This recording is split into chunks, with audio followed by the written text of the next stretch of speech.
Hi, and welcome back to our kitchen. Today I'm going to be going back to the basics and showing you a ham salad and deviled eggs. The reason I'm doing a double recipe is because I wanted to get the ham salad done for summer sandwiches and the deviled eggs for treats or appetizers for us, just the two of us. Now in my videos I kind of go off the wall and go crazy, but that's just me. My kids call me crazy lady, but I always try to think of more ingredients to put in something. But today I'm going to keep it basic to where you as a cook just starting to learn how to do things can do this. First of all, a ham salad. We're going to start out with that. And what I have here is a small 16-ounce, 1 pound ham that I get at Big Lots. They're hard to find in the grocery store. If you can't find this or you have extra ham left over for Easter, just use that. Just use a cup of ham, or even a couple cups of ham won't hurt. Now you're going to get this can, and there's a little key on the back. And you're going to say, what the heck am I supposed to do with this? Now I looked it up on the internet and they said that you could use a can opener. Now it's an odd shape, so it might be a struggle because sometimes you don't get the key. So when you're buying it, make sure you look for the key. And I'm going to show you how to do it. You're going to lift this metal tab out in the back or on the bottom. Make sure you put your key up this way so you can twist it. If you put it the other way, there's not enough room. You can't twist it. Now I've done that before, that's why I'm telling you. And then you slide the metal into the little hole on the key, and then very slowly start twisting. Now I'm holding it like this because I got to get over a tough part there. It snapped open. Try to keep it steady because it's going to go around the can like this. Now I've had it go crazy. It's gone all over the place, and I've just basically kept going with it even if it's all screwed up. So over the years I've kind of learned how to do this.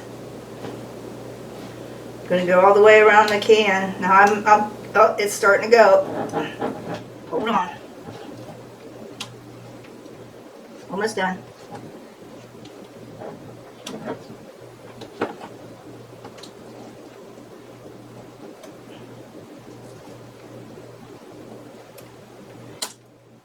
Yay! Ta-da! Now all your meats in the olden days used to come with these. Spam used to come with them. Spam's another thing you can use in this. But they no longer have the key. Most products don't anymore. If you get a large canned ham in the grocery store, I believe they sell them in 5 pounds. You're going to get this. So just be very careful you don't cut yourself too. Now it's got some juice in it. I don't think it's got that much juice. I'm not going to drain anything. I'm going to go ahead and cut this thing up for the food processor. Now this seems to be like a chopped ham, which is mighty fine, especially in a ham salad. And I'm not going to cut it down too far, just maybe in 1-inch chunks, because the food processor is going to do the rest. Now whatever gel is on here that's juice, leave it on there. Okay, we're going to start with the ham salad, putting this in a food processor. Now if you don't have a food processor, which I'm hoping you do, just take a knife, even a serrated knife like this, steak knife, and just chop it up the best you can. What does it matter if you have big chunks of ham? It's going to taste all the same. Now I made my dressing. You know me, I like to make my dressings ahead without just dumping them in because I want to taste it. In here I have a 1/4 cup of mayonnaise, a 1/4 cup of Miracle Whip. Now if you don't have Miracle Whip, don't want it in there, just use a 1/2 cup. of mayonnaise. And then I got a tablespoon of mustard. I just use regular yellow mustard that everybody uses. You could use Dijon, horseradish mustard, say that fast, whatever you want. Then I've got a 1/4 cup of sweet relish. I've had this in the refrigerator and it comes in handy for salads. Some people like the dill relish. If you prefer the dill relish, feel free to put that in. Another tip too is if you don't have relish, you don't have pickles. If you have a thing of tartar sauce in your pantry, it's got dill pickles in it. Another tip is you can use some dried dill or some fresh dill to make it taste like dill. I've got a teaspoon of garlic powder, a teaspoon of honey. Now the honey brings out the ham. I don't know how many of you know honey ham, but I love it. And then I'm going to use a 1/4 of an onion, and I'm going to put it in right now. I just chopped it up so it would fit better in the processor. And pepper, we like pepper, so I put pepper in it. If you don't like the black specks, use white pepper. If you don't like pepper at all, leave it out. And I used a dash of Worcestershire sauce. Now what's a dash? It's a couple drops. That's what they mean when they say dash. So, and also I have a hard-boiled egg in here to add to the salad. And I'm going to go ahead, what I'm going to do first is I'm going to chop this up a little bit before I add the dressing.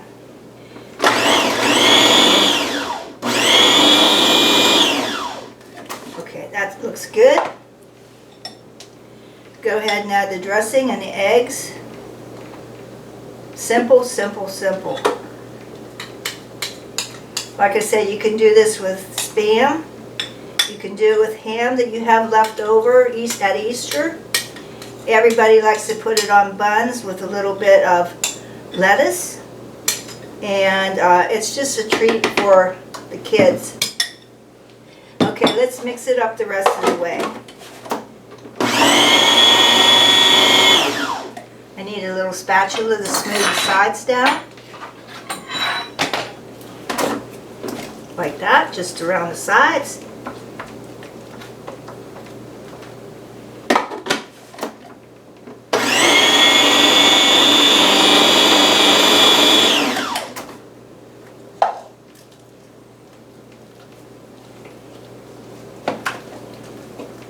Looking good. I just have a little bit more dressing I need to incorporate. So I'm going to pulse it.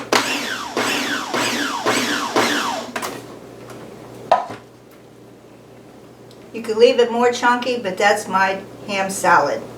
You can, a lot of people call it deviled ham salad, but that's, I think they add some spices to it to make it more tart, like maybe some vinegar or something. I don't know. I haven't read the recipes.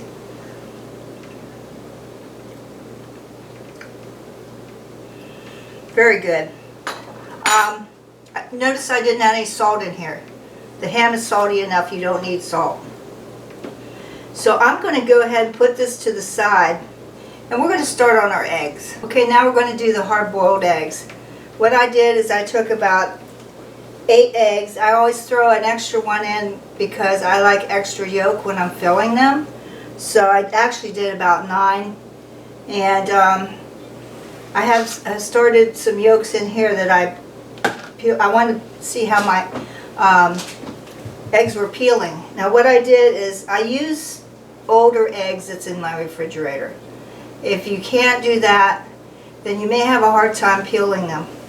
Now I heard a tip today on the internet, and a lady said if you have to make these ahead of time and put them in the refrigerator to cool them down overnight, put them in some warm water. Just dip them in some warm water for about a minute, and she said it will peel easier. But in my experience, If I put them in the refrigerator overnight, they don't peel as well. So I left them in the, what I did is I cooked them for 10 minutes on the stove and brought them up to a gradual boil. And what I did is I didn't crank it to high on my electric stove.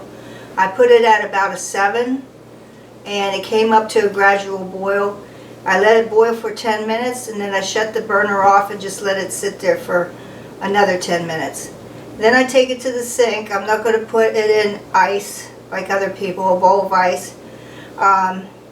And what I do is I tip it against the sink and just run cold water into the pan. And it goes, overflows the pan, but it's cooling your eggs at the same time. So then I left them in the bowl, in the pan, mainly because when I peel them, I like to put the egg back in there to take off the shells that are sticking to the egg so you don't get them in your food. Now the easiest way is, they say, and I found this is pretty good, you just crunch them around and you want them pretty broken up. Then you take them and you start peeling. Now there's a hard skin, not a hard skin in there, but there's a thick skin in there that stops them from peeling sometimes.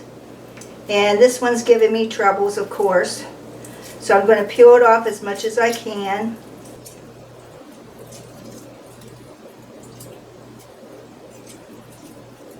And it's got shells all over it, so do my hands. And this might not make a pretty deviled egg because the white's all messed up. But then I dump it in here, wash off my hands of the eggshells, and just let it stay in there. I'm going to try another one.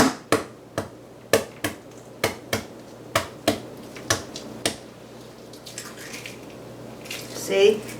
Some of them give you trouble, some of them don't. Let me peel the rest of these and come back. I'm back. I've peeled all my eggs, and as you can see, I had a disaster peeling. Don't worry about it. It's not going to hurt anything. I'm going to use the extra yolk for the filling. The rest of these are done. And what I do is if I'm peeling them by the sink, which I usually do, I put a paper towel in there. Then all you have to do then is just pick up the mess and throw it away. Okay, now I'm going to cut the eggs up for you.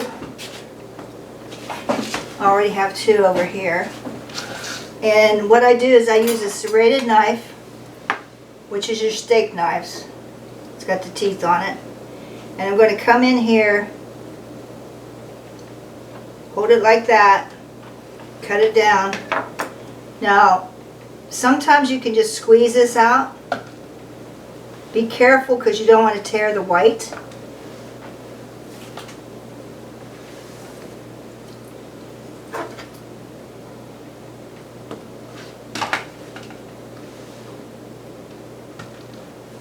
Use your fingers to get some of that stuck in there.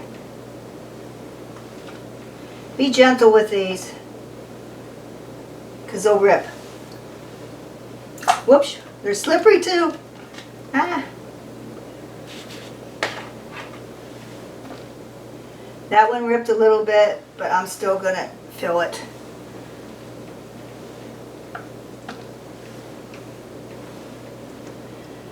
You don't have to be perfect. Even your seasoned cooks aren't perfect.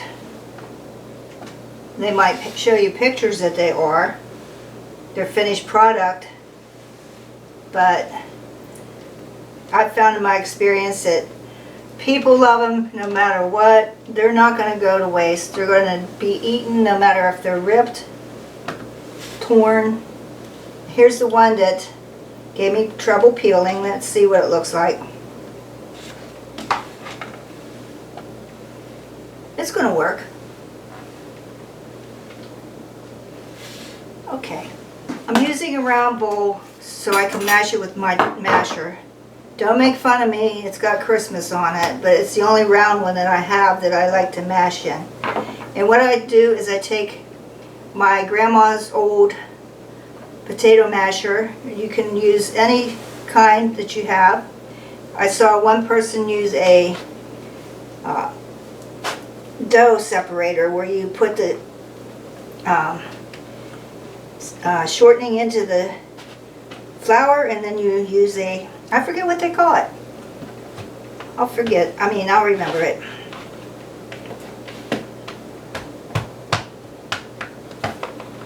It's going to be a little dry. And what I'm going to do is I'm going to take a 1/4 cup of mayonnaise. We don't want these too wet. That's not even a 1/4 cup, but I'm just going to start with that. It's about 2 tablespoons, because 3 tablespoons make a 1/4 cup.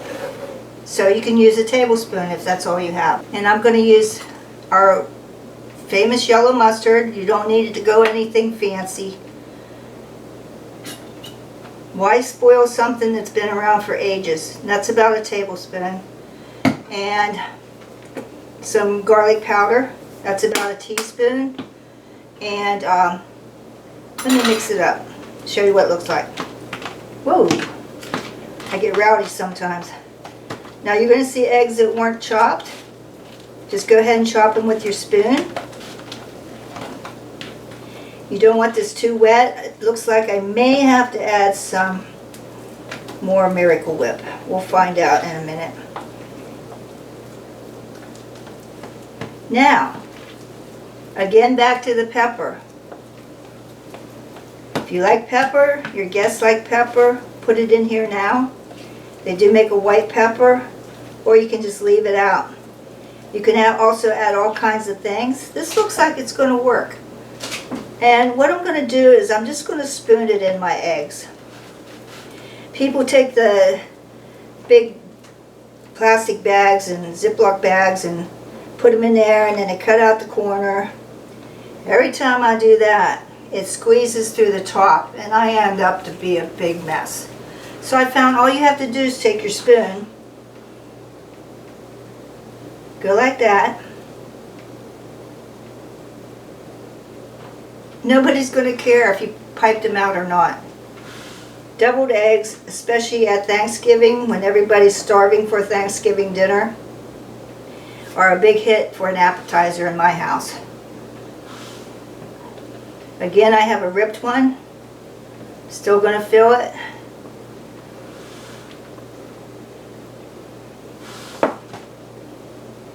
When you first start cooking, keep it simple. I know that's all I had to do when I first started cooking. I read a lot of recipe books because the internet wasn't around then.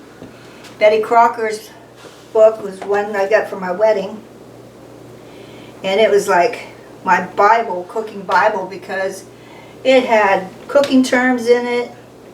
It had what the teaspoons look like. It had tablespoons. Because I didn't know. You know, I didn't know a little tea was a teaspoon and a big tea was a tablespoon. I had to learn all that too. So I'm going to go ahead and keep filling these. One more, and I had just enough yolk. From adding that extra little bit of yolk, it came out perfect. Now, I like to use smoked paprika on my eggs.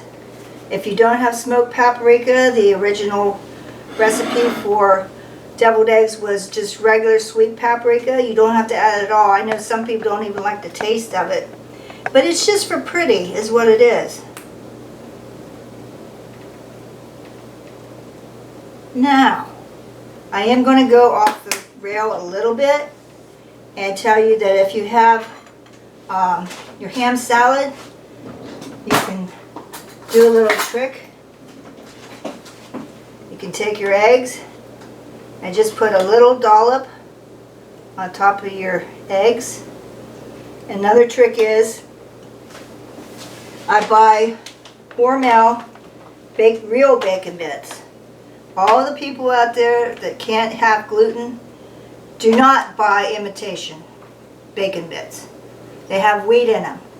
So either try to get the real ones or fry the bacon up on your stove. And I take a little bit, top it off with that. Makes it really pretty.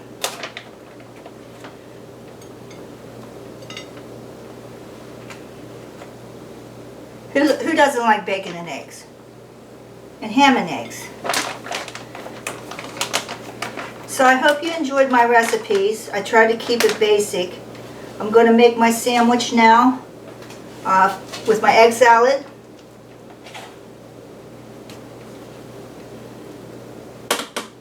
Me, myself, and I would be bad and add a layer of Miracle Whip because I just love it. And some lettuce. I don't have any lettuce. So what I'm going to do is just make a simple ham salad sandwich. Let me taste it. You can do it with chicken too. If you have a can of chicken in your pantry, you can use a chicken instead of ham. If you have a chicken that you need to use up, use that. Put in the processor. Just don't worry if you can't do things a certain way. And let me taste the eggs too. I'm going to go for the one with the ham salad on it.